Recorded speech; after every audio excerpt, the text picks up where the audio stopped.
قومی ٹیم میں حارث رؤف کو کس انوکھے نام سے پکارا جاتا ہے؟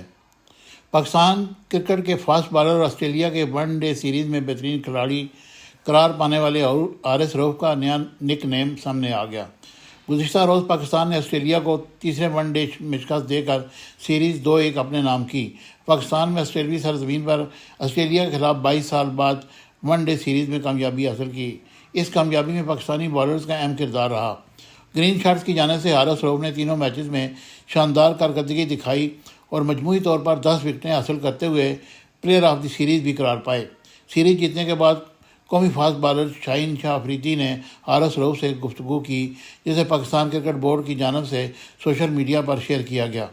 اس گفتگو کی یہ بات تھی کہ اس میں شائقین کو پتہ چلا کہ حارث رؤف کو ٹیم میں ایک انوکھے نام سے پکارا جاتا ہے۔ گفتگو کے دوران شاہین شاہ افریدی نے تعارف کرواتے ہوئے کہا کہ آج میرے ساتھ حارث 150 ہیں۔ شاہین نے بتایا کہ ہم حارث کو اس کی بولنگ سپیڈ کی وجہ سے 150 کے نام سے پکارتے ہیں، اور شاہین نے گفتگو کرتے ہوئے کہا کہ حارث رؤف نے شاندار کارکردگی اور سیریز جیتنے پر اللہ کا شکر ادا کیا ہے۔